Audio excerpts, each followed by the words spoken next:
Let me tell you a strange but powerful story from the Bible, and it's found in Numbers chapter 22.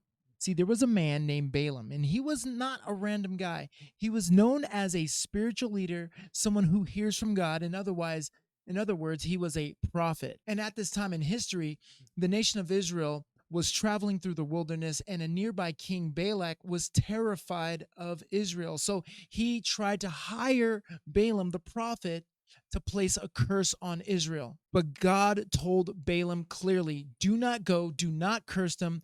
They are blessed people. And that should have settled it.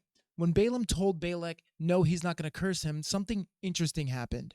The king decided to offer Balaam more money, more honor, and more prestige. And instead of obeying what God had clearly said, Balaam responded to Balak with something that sounds spiritual, but it really wasn't.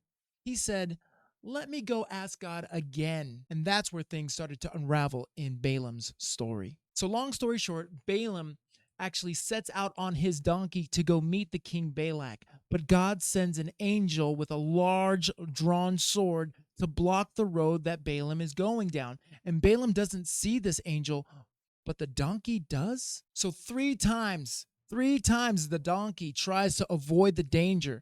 Three times Balaam beats the stubborn donkey. Then something interesting happens. God allows the donkey to speak. The donkey basically says this. He says, why are you beating me?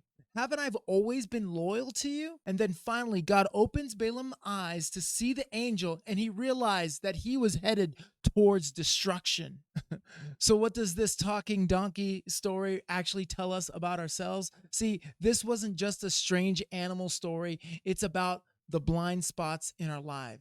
Balaam wasn't an atheist. He wasn't anti God. He prayed and he used spiritual language all the time. But deep down, he wanted a reward. Have you ever re asked a question hoping for a different answer? Have you ever ignored advice because it didn't fit your plan? See, that's Balaam, and sometimes that's us. The honest question that I want you to ask today is, am I negotiating with something I already know that is wrong? Is there like a donkey in our life that we keep ignoring?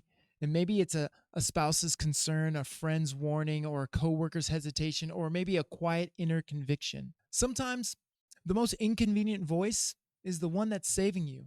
There's a huge difference between wanting advice and waiting for approval. God didn't destroy Balaam on the road. He just stopped him. He blocked him and he warned him. That's not cruelty, that's mercy. And sometimes a closed door, a delay, a frustration, or maybe even resistance is actually protection. See, what feels like an interruption may actually just be an intervention. Sometimes the most loving thing God can do is stand in the road to keep you from going down the wrong path. So that's Numbers 22, and that's the story of Balaam and his donkey, how God used what was inconvenience as a possible intervention, not because God is being cruel, but because God is being merciful. So go ahead and read it for yourself. I love you, and I'll talk to you soon.